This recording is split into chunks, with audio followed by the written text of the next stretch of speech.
titled, I Was Stalked Because of a Single Act of Meaningless Kindness. Let's begin. Just to preface this story, this happened about 12 years ago when I was around 13 years old. The memories and emotions of this incident had faded away into the back of my mind. But recently, I started having flashbacks of this incident, and it led to multiple panic attacks while driving / in public. After some deliberation, I thought perhaps writing about it and sharing it with the community that might understand the fear of experiencing this sort of thing might help me feel validated with my emotions. So here goes. I was a 13-year-old living abroad when this happened. To give a short background info that might help you understand the story better, I was living in an apartment complex. Every morning the school buses would arrive at the main entrance of the entire complex and pick up the kids for school. The church I was attending at that time also operated buses to help people get back home. So every Sunday, after services were done, I would take the church bus back home. I never doubted my sense of security and safeness, since this kind of system made me feel safe and protected. This was until I met him on one Sunday morning. I was a church kid, and quite involved one too. I was serving the youth group as part of the welcome team for newcomers when I met him. He entered the chapel with his mother following behind, and she explained that they had recently moved to the country and were starting to settle down. My first impression of him was that he was lanky, shy, and very quiet. He seemed harmless, innocent, naive. So when his mother left him after filling out the form, I gave him a smile, greeted him, and led him to an empty seat, and I thought nothing more of him until I saw him again in a small group. So I greeted him again, saying something like, "So nice to see you again." I still remember how he just silently nodded, not really answering me. When the small group time ended, I took out Haichu, Korean soft candy, and gave one to everyone in the group, even the teacher. As I handed the rectangular candy to him, he softly whispered, "Thank you," and walked away. That was the first time I heard him speak.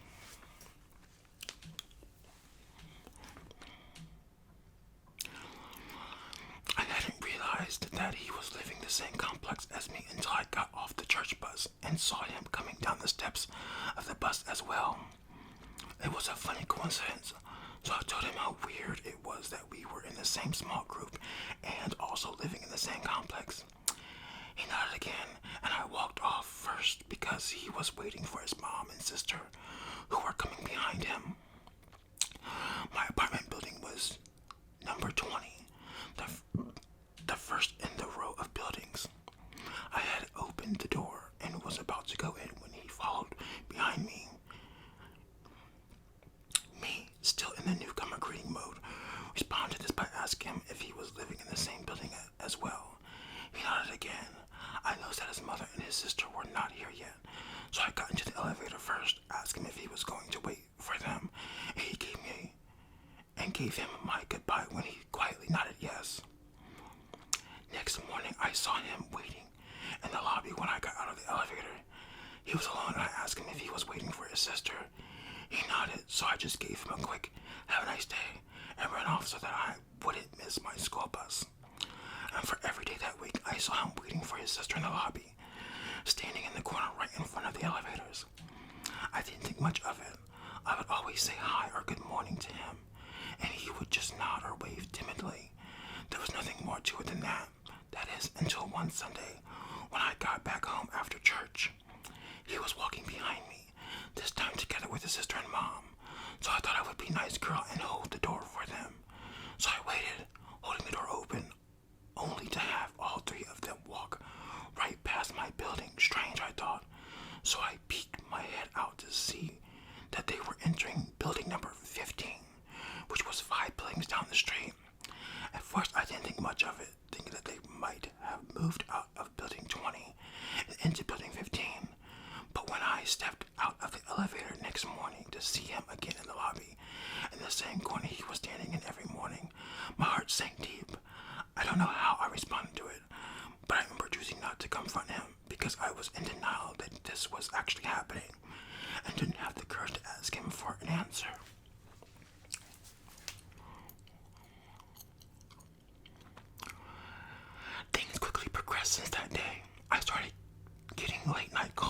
cell phone. The typical not going to speak but just going to breathe heavily kind of call that you get that makes you feel insecure even though you know you are safe in your room. He also stopped waiting for me in the lobby since that morning, but would stand in the far corner of the street every day and watch me wait for and get on the bus. Me becoming hypervigilant didn't help with that situation either. I could always spot him watching me, even though he would often try to hide behind a thick tree or guard's cabin.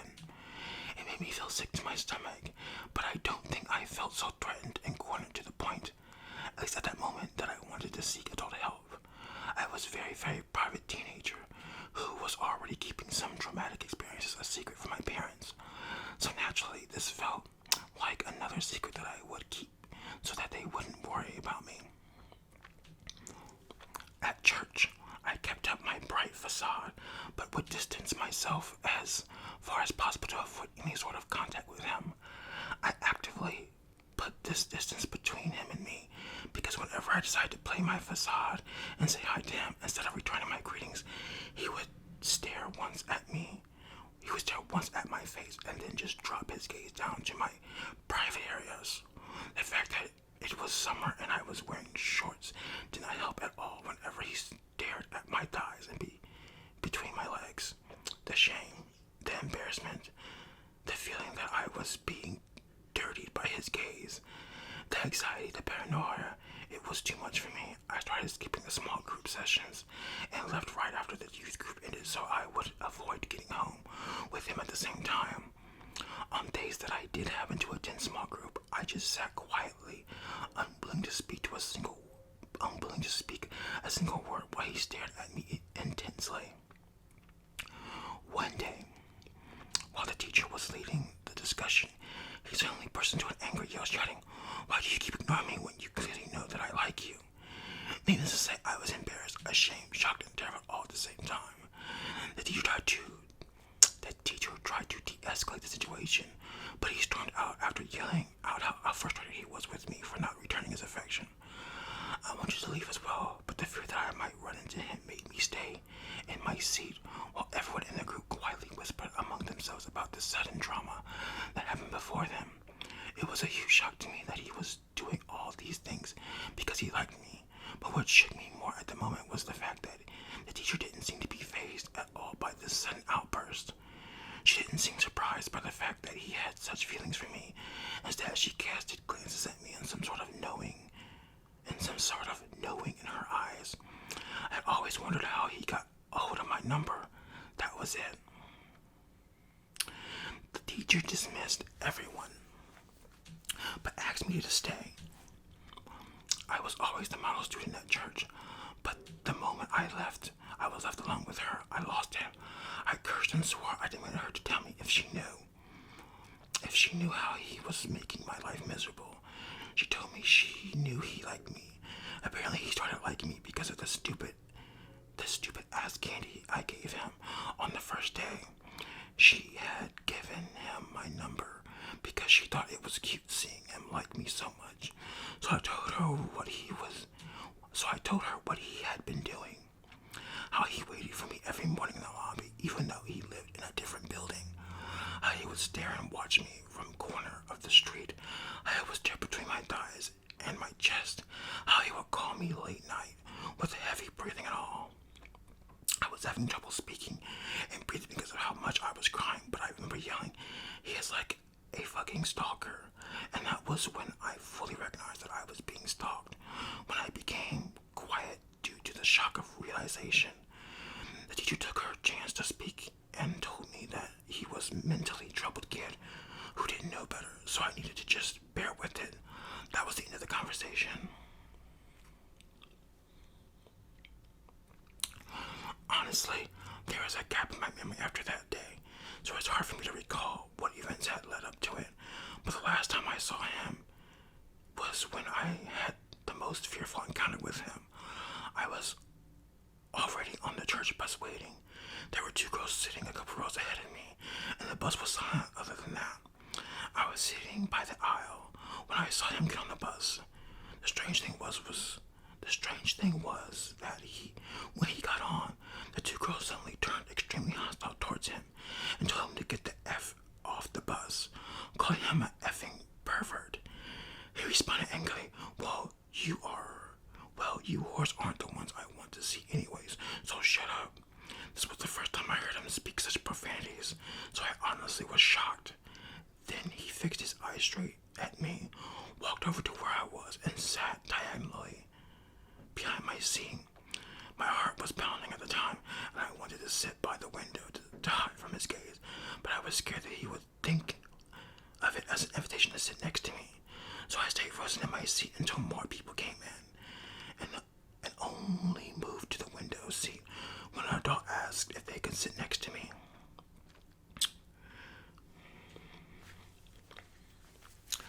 I think there was an instinctive feeling that told me I couldn't get off together with him, so I purposely got off at the stop before my apartment.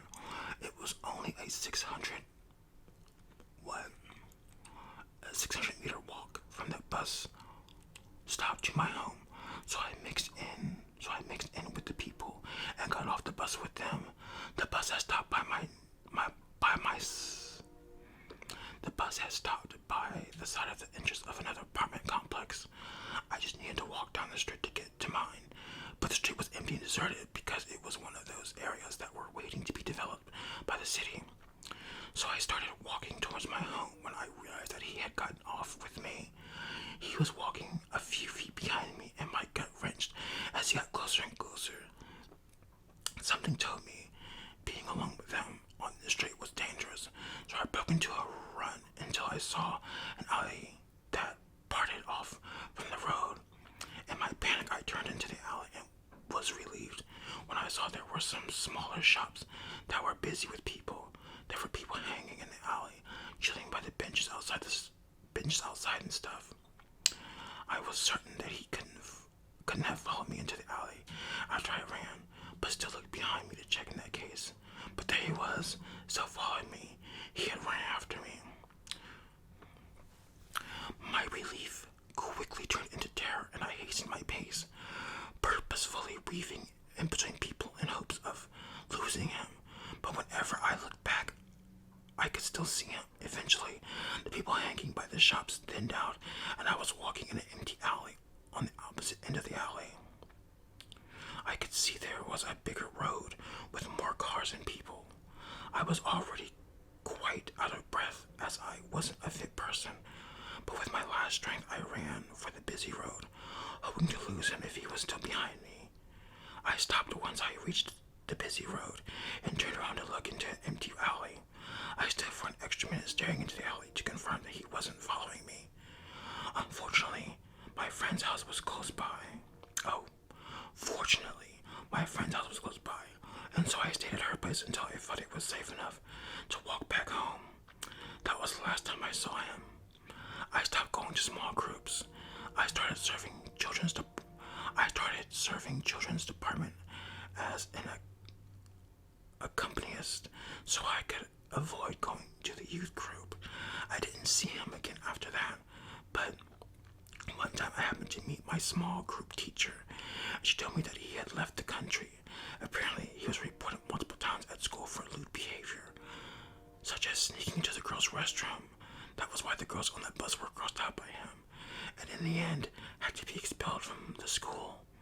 I think that was when I decided to bury the terror and fear away, because he was no longer an immediate threat to my life.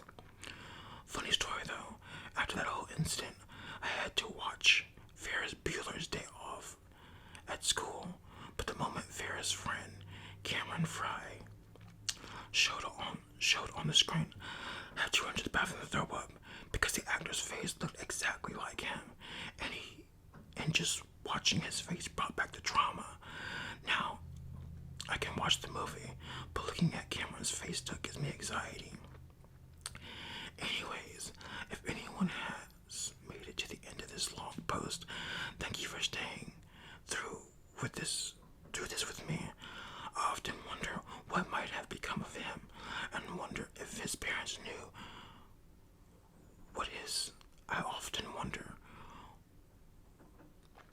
often wonder what might have become of him, and wonder if his parents knew that his son was. If his parents knew what his son was. If he was truly suffering from mental illness, my only hope is that he received the proper treatment so that no one else had to go through what I did. TLDR, I give this guy who was new to church some candy and be nice to him because that was my role. And on the first day he meets me and starts stalking me. Stalking stopped when he was expelled from school and the family moved out of the country as a result. Edit. Wow, guys, thank you so much for all of your heartwarming comments. I was actually feeling bummed out that I wasn't receiving any sort of emotional support validation from my family, but having all of you supporting me with your kind words really have helped me a lot dealing with these emotions. You guys have no idea how grateful I am for this community of wonderful people. Thank you. Love you all.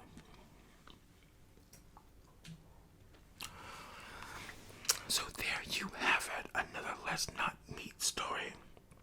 That one was pretty interesting. I hear a lot of stories like that, unfortunately, involving girls and just being, casually nice to someone can trigger a whole row of events that is nightmarish for them. I think it's so unfortunate.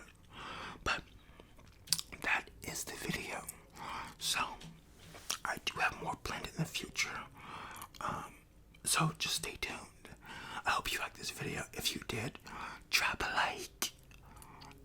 If you're new, subscribe if you feel so inclined. And I will see you all in the next video. Bye.